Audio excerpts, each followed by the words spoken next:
ਲੋਕਾਂ ਦਾ ਇਹ ਕਹਿਣਾ ਕਿ ਕੁੜੀ ਵੱਡੀ ਮੁੰਡਾ ਛੋਟਾ ਉਮਰ 'ਚ। ਕੋਈ ਡਰ ਨਹੀਂ, ਇਮਰਾਨ ਖਾਨ ਨੇ ਤਾਂ ਆਪਣੀ ਦਾਦੀ ਕਰ ਰਹੀ ਹੈ। नेक काम किया तू हुण उहदे नाल जिंदगी गुजारे अक्षरा किया कोई बुरा काम नहीं किया। तो कहना यही चाहते हैं कि लड़की बड़ी है लड़का छोटा है। लाहौर की बातों की वीडियो देखने के लिए वीडियो को लाइक करें, चैनल को सब्सक्राइब करें, साथ पे बेल आइकन पर जरूर प्रेस करें ताकि नई आने वाली वीडियो आप तक पहुंच सके। अस्सलाम वालेकुम नाजरीन, आपका मेज़बान असलम मूसा आपकी खिदमत में हाजिर है और आप देख रहे हैं लाहौर की बातें। लाहौर की बातों की तरफ से एक नई बात लेकर आपकी खिदमत में हाजिर हुआ। नाजरीन, आपको पता है जिस तरह टिकटॉक स्टार कमल आफ्ताब और टिकटॉक स्टार जुल्कर नैन ने शादी की है, तो यहाँ पे हम आए हैं लोगों से जानेंगे उनके लवर से कि उन्होंने शादी की है तो उनके बारे में क्या कहना। अस्सलाम वालेकुम। वालेकुम सलाम। क्या हाल है भाईजान? ठीक ठाक, शुक्र है अल्लाह का। भाईजान, आपको पता है टिकटॉक स्टार कमल आफ्ताब और टिकटॉक स्टार जुल्कर नैन ने शादी कर लिया, क्या कहना चाहते हैं इसके बाद?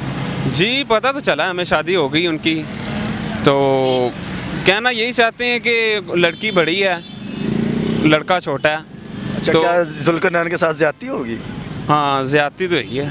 वैसे ये है कि कोई ऐसा इशू नहीं होता कि ये बना है उनकी लव मैरिज है तो ये किस्मत की बात होती है। बड़े छोटा अब इसमें देखें हम तो वो फिर नहीं समझ में नहीं आता। लव मैरिज हुई है, ये आसमानों से जोड़े बने हैं, वो और रब का मर्ज़ी थी, खुदा की मर्ज़ी थी तो इनके नसीब अच्छे लिखे हैं तो इनके साथ हो गई है। तो कोई ऐसी ज़्यादती नहीं है जो देखा जाए हम कहें तो ज़्यादती हुई है तो ऐसे कहें हुई है, लेकिन ये है कि वो उसकी मर्ज़ी है। अच्छा, क्या कहना चाहते हैं उनके बारे में? अब तो उन्होंने कर लिया, चलो जो भी है, लड़की बड़ी है लड़का छोटा, जो भी हो गया वो तो अब क्या कहना चाहते हैं? अब हम क्या यही कहना चाहते हैं, अब अल्लाह उन्हें सेहत तंदुरुस्ती दे, लंबी उम्र करे, खैर से अपने रहें, नसीब उनके अच्छे करें बस। अस्सलाम वालेकुम। वालेकुम सलाम। चाचा की हाल है? अल्लाह शुक्र। चाचा, टिकटॉक स्टार कमल आफ्ताब ते जुल्कर नैन बच्चियां ने दोनों ने शादी कर ली, की कहना चाहते हो?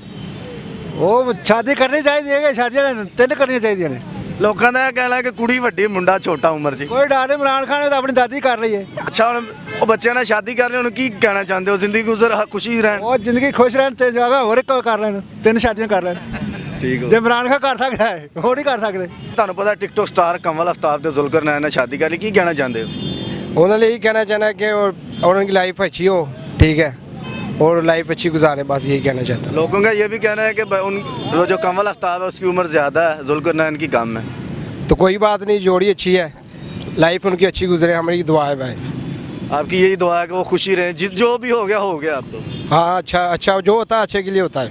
भाईजान, ਤੁਹਾਨੂੰ ਪਤਾ ਟਿਕਟੌਕ ਸਟਾਰ ਕਮਲ आफ्ताब ਤੇ ਜ਼ੁਲਕਰ ਨੈਨ ਨੇ ਸ਼ਾਦੀ ਕੀਤੀ ਹੈ ਉਹਨਾਂ। ਹਾਂਜੀ ਸਰ। ਕੀ ਕਹਿਣਾ ਚਾਹੁੰਦੇ? ਠੀਕ ਹੈ ਸਰ, ਕੁੜੀ ਵੱਡੀ ਹੈ ਮੁੰਡਾ ਛੋਟਾ ਹੀ। ਕੁੜੀ ਵੱਡੀ ਹੈ ਮੁੰਡਾ ਛੋਟਾ ਹੈ, ਇਹ ਕੀ ਉਹਨੂੰ ਕਰ ਲਈ, ਉਹਨਾਂ ਨੇ ਕੀ ਕਹਿ ਸਕਦੇ? ਇਹ ਤਾਂ ਫਿਰ ਠੀਕ ਹੈ, ਉਹਨਾਂ ਨੂੰ ਨਿਭਾਉਣੀ ਪੈਣੀ ਉਹਨੂੰ ਜੀ। ਹੁਣ ਉਹਨਾਂ ਨੇ ਜ਼ੁਲਕਰ ਨੈਨ ਜਿਹੜਾ ਹੈਗਾ ਇਹਦਾ ਮਤਲਬ ਕਿ ਉਹ ਫਸ ਗਿਆ ਹਾਂਜੀ, ਫਸ ਗਿਆ ਜੀ। ਆ ਵੱਡੀ ਕੁੜੀ ਲੈ ਕੇ। ਹਾਂਜੀ, ਤੇ ਹੁਣ ਕੀ ਮੈਸੇਜ ਦੇਣਾ ਚਾਹੁੰਦੇ ਉਹਨੂੰ? ਕੀ ਕਰੇ ਹੁਣ? ਕੋਈ ਜ਼ਿੰਦਗੀ ਗੁਜ਼ਾਰੇ, ਕੀ ਕਰੇ? ਗੁਜ਼ਾਰੇ ਜ਼ਿੰਦਗੀ ਜਿਵੇਂ ਉਹਨੂੰ ਨਿਭਾਈ ਸੋ। ਮੁਹੱਬਤ ਦੀ ਸ਼ਾਦੀ ਹੈ। ਹਾਂਜੀ, ਮੁਹੱਬਤ ਕਰੇ ਫੁੱਲ। ਜ਼ਿੰਦਗੀ ਗੁਜ਼ਾਰੇ, ਨੇਕ ਕੰਮ ਕੀਤਾ ਤੂੰ, ਨੇਕ ਕੰਮ ਕੀਤਾ ਤੂੰ ਹੁਣ ਉਹਦੇ ਨਾਲ ਜ਼ਿੰਦਗੀ ਗੁਜ਼ਾਰੇ ਅਕਸ਼ਰਾ ਕੀਤਾ, ਕੋਈ ਬੁਰਾ ਕੰਮ ਨਹੀਂ ਕੀਤਾ। ਉਹ ਤੁਹਾਡੀ ਗੱਲ ਬਿਲਕੁਲ ਬਜਾ ਹੋਣਾ। ਭਾਈ ਕਹਿ ਰਹੇ ਕਿ ਕੁੜੀ ਵੱਡੀ ਹੈ, ਇਹਦੇ ਬਾਰੇ ਕੀ ਕਹਿਣਾ ਚਾਹੁੰਦੇ? ਵੇਖੋ ਜੀ, ਵੱਡੀ ਹੋਵੇ ਜਾਂ ਛੋਟੀ ਹੋਵੇ, ਜੋ ਕਿਸਮਤ ਦਾ ਮਿਲ ਗਿਆ ਤੇ ਉਹਦਾ ਕੰਮ ਹੈ ਹੁਣ ਗੁਜ਼ਾਰੇ ਜ਼ਿੰਦਗੀ, ਰਲ ਮਿਲ ਕੇ ਗੁਜ਼ਾਰਨ, ਪਿਆਰ ਮੁਹੱਬਤ ਨਾਲ ਪੂਰੀ ਜ਼ਿੰਦਗੀ ਗੁਜ਼ਾਰਨ। ਹਾਂ, ਮਤਲਬ ਕਿ ਤੁਹਾਡੇ ਬੱਚੇ ਟਾਈਪ ਹੀ ਹੈਗੇ ਕਿ ਤੁਸੀਂ ਕਹਿ ਰਹੇ ਹੋ ਕਿ ਵੱਡਿਆਂ ਦਾ ਅਸੀਂ ਮਸ਼ਵਰਾ ਹੀ ਦੇ ਸਕਦੇ ਹਾਂ ਕਿ ਹੁਣ ਉਹ ਜ਼ਿੰਦਗੀ ਗੁਜ਼ਾਰਨ, ਜੋ ਹੋ ਗਿਆ ਹੋ ਗਿਆ। ਹੋ ਗਿਆ ਜੋ ਹੋ ਗਿਆ ਹੋ ਗਿਆ, ਸ਼ੌਕ ਨਾਲ ਜ਼ਿੰਦਗੀ ਗੁਜ਼ਾਰਨ, ਹੱਸੀ ਖੁਸ਼ੀ ਰਹਿਣ, ਖੁਸ਼ਹਾਲ ਰਹਿਣ, ਆਪਣੇ ਬੱਚਿਆਂ ਨੂੰ ਵੀ ਖੁਸ਼ਹਾਲ ਰੱਖਣ। बस साड़ी दुआ है, अल्लाह पाक उन्होंने खुश रखे, आबाद रखे। अगर आपने देखा कि लोगों का यही कहना है कि अब जो हो गया। लोगों का कुछ ये भी तज्जिया है कि कमल आफ्ताब उम्र में बड़ी है, जुल्कर नैन छोटा, लेकिन अब जो हो गया वो खुशी से ज़िंदगी गुजारें। और मैं कहता हूँ कि ये लोग बड़े ही हैं उम्र में, वो कह रहे हैं हम उन्हें दुआ देते हैं कि वो ज़िंदगी जो भी हो चुका है अब हंसी खुशी गुजारें। जुल्कर नैन और कमल आफ्ताब की शादी के लिए कोई अच्छा सा कमेंट कीजिएगा। इसी के साथ अपने मेज़बान असलम मूसा को इजाज़त दें और देखते रहें लाहौर की बातें, पाकिस्तान जिंदाबाद।